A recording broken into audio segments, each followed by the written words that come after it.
This program is brought to you by Emory University.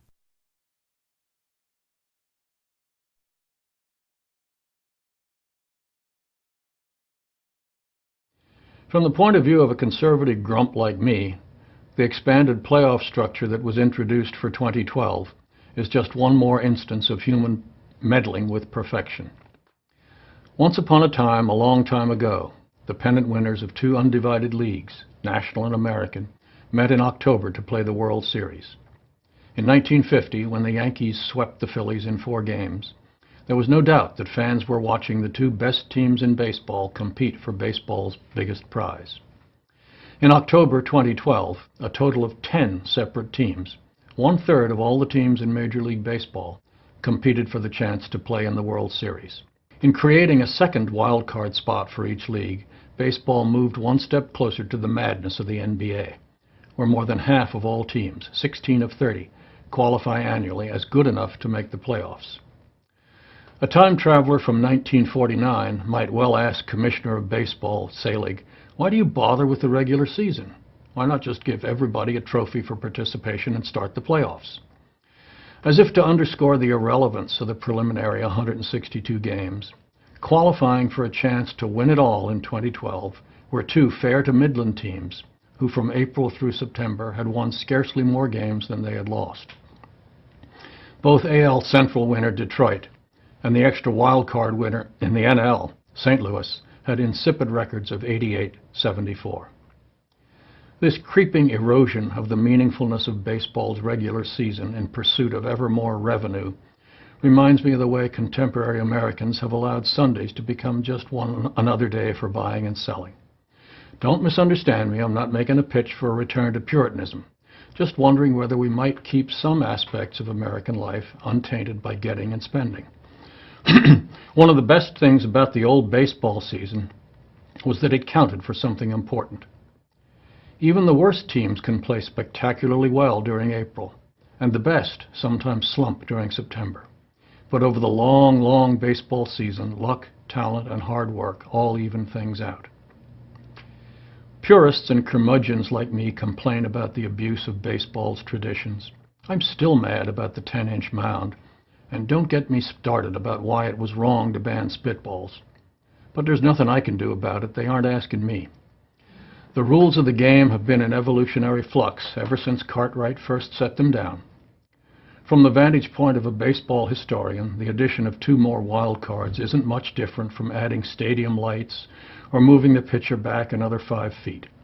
All these changes represent efforts by the owners to squeeze as much money as possible out of the fans, whether directly in the form of gate receipts, brand merchandising, and municipal tax concessions, or indirectly by way of broadcasting and advertising revenues. Even passionate baseball traditionalists like George Will concede that baseball is a business as much as it is a game. Baseball's always changing, despite what some dreamers maintain, and change in baseball has always come at the inspiration of the box office. Run scoring down? Lower the mound from 15 to 10 inches. Sunday afternoon attendance poor? Hey, no problem, just sell beer. Fans bored? Ignore the drugs in the locker room so a handful of bulked up titans can stage home run derbies. The forced installation of stadium lights at Wrigley Field is another case in point.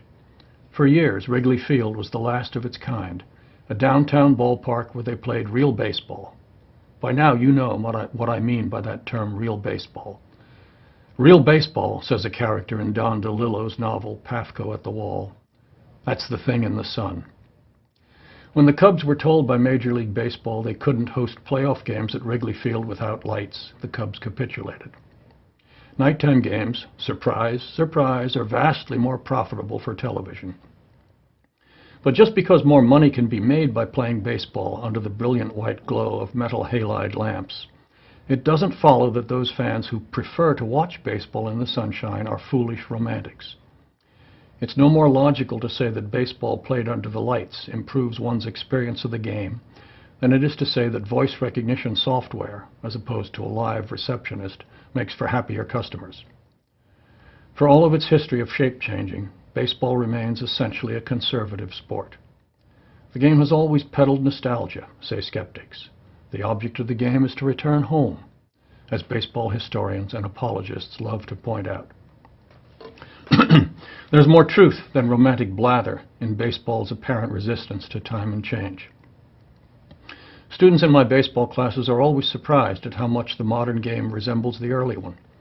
And a game played in 2012 using the rules established in 1845 by the Knickerbockers would look much the same as the one played last week on the local high school ball field. Apart from differences in gear and the fine-tuning of the batter-pitcher nexus, remember, pitchers were originally prohibited from throwing underhand, spectators would be hard-pressed to spot anachronisms. Something about the game appeals to people for whom any appearance of novelty is ipso facto suspicious. In the 20th century, baseball retained its place in American popular culture despite serious challenges, first from boxing and then from golf. And the old Knickerbocker game may well outlast football and soccer, the current contenders for the title of the national pastime in the 21st. It wouldn't be the first time that people who forecast baseball's demise have been wrong. In 1881, editors of the New York Times predicted confidently that there really is reason to believe that baseball is gradually dying out. Well, as John Wayne, the actor, used to say, not hardly. In 1881, baseball, as we now know, was about to mesmerize all America. The game was establishing itself like a virus in cities and towns across the nation. And during the last 2 decades of the 19th century, and for much of the first half of the 20th, the game of baseball would occupy the center of Americans' economic, social, and emotional life. Indeed, one wonders what country the Times was writing about. As for the idea that baseball is work, people who think that baseball is primarily a business, as distinct from incidentally a business, confuse both history and psychology. George Will asserts that baseball became essentially a mode of work soon after the nation got going. His chronology is correct, but not the etiology.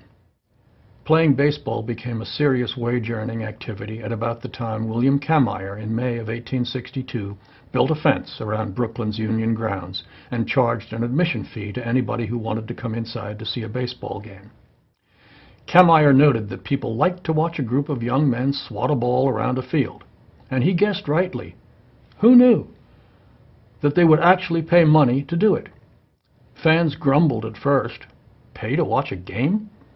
But according to one early historian, they soon got used to the idea. As for the future popularity of the game, recent attendance figures for the major leagues would indicate that baseball is still in robust good health. Ticket sales for 2012 were the 5th highest of all time, up for the 2nd straight year. But seasonal attendance figures are only one benchmark of baseball's appeal to Americans. Other metrics to assess the overall health of the sport would have to include minor league attendance, figures and profits, the aggregate number of players on college and high school teams, minority representation in professional baseball, or the total number of participants in town or recreational leagues. From this perspective, the future might not look quite so rosy. Other, even less obvious, but not less critical ways to measure the health of the game would include such indicators as the ratio of ball diamonds in urban areas to overall population, or national and regional sales of baseball equipment such as balls, bats, shoes, and gloves for purely recreational purposes. Some figures from baseball's past will illustrate my concern. In 1869, it was estimated that there were more than 1,000 active baseball clubs in New York City, and 5 times that many clubs played in Philadelphia. My own, admittedly subjective impression is that baseball is significantly less popular, generally, than it was when I was a boy. Certainly far less popular among Americans than it was 100 years ago. To use a simple but crucial measure, that of the basic baseball skills of throwing and hitting.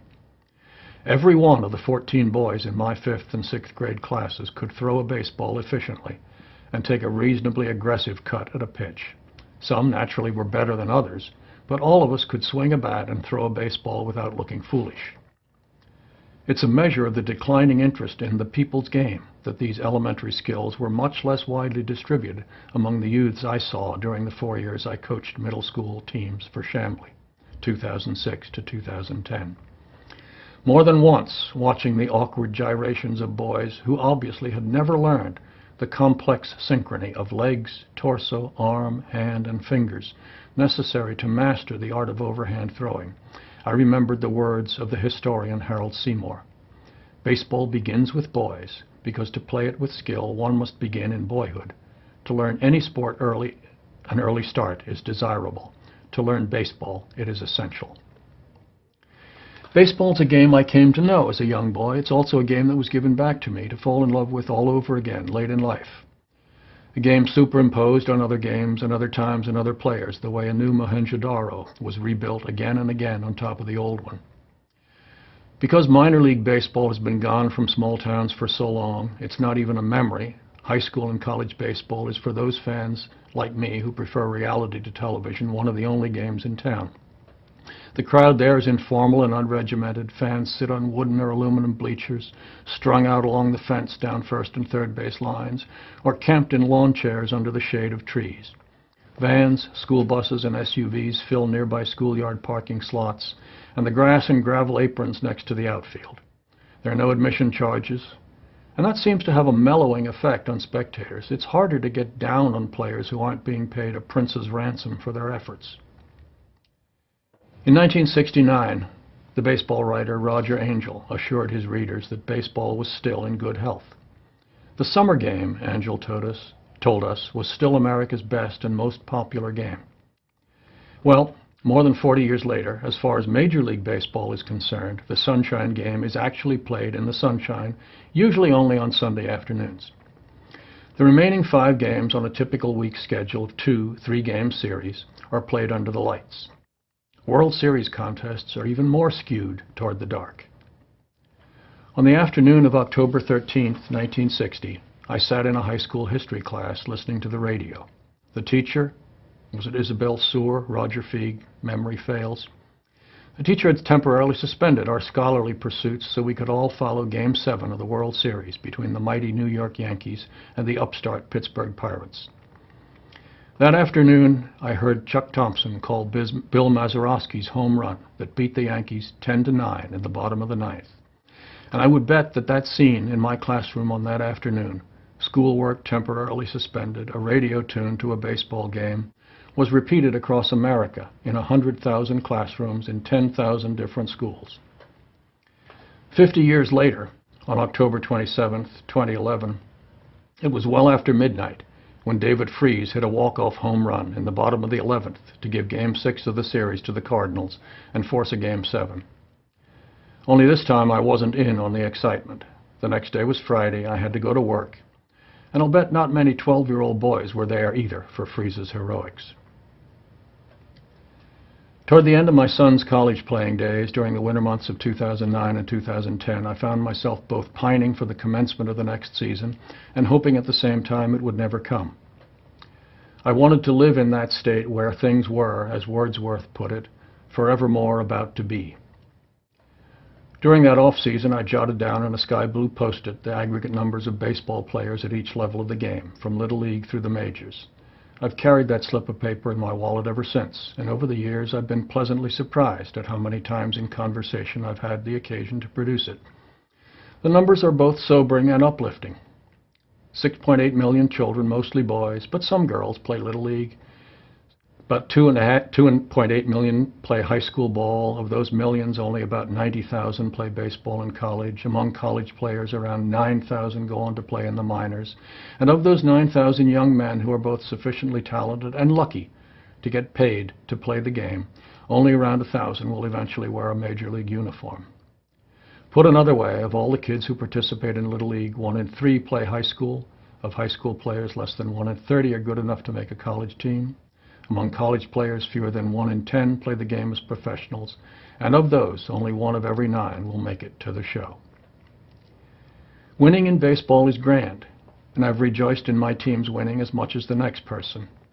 Well, maybe not quite as much as the Yankee fans over the years, but the certainty of failure is the essence of baseball, as it is, perhaps, the essence of being alive.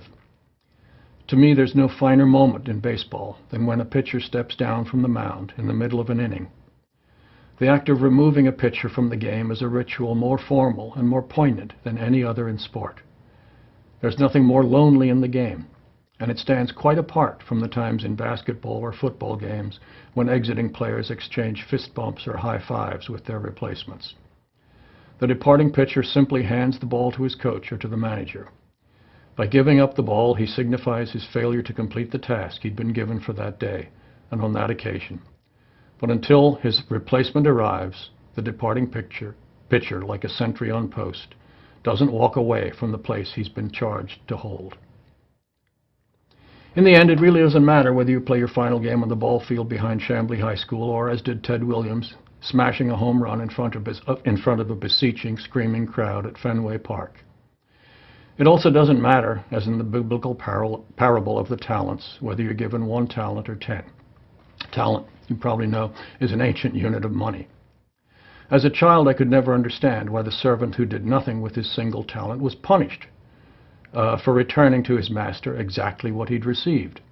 He was afraid to risk the 1 talent he'd been given in the exchange, and the servant simply hid it for safekeeping. At the time, it seemed like a reasonable thing to do. The poor guy was scared, only looking out for his own skin. Why was he called wicked and slothful, stripped of his lone talent and cast into the outer darkness? It's a lesson I see now that baseball players come to know. The worst thing in life is not to be lacking in power or speed or strength of arm. The worst thing is not to live up to whatever power or speed or strength you've been given, even if it's only a negligible share. Toward the end of his playing days in college, when the only baseball in my son's future was, as he put it, Sunday afternoons in a laid-back men's league, he mused that he had got just about all I could out of my arm. I hope I've done as well for you with this course. The preceding program is copyrighted by Emory University.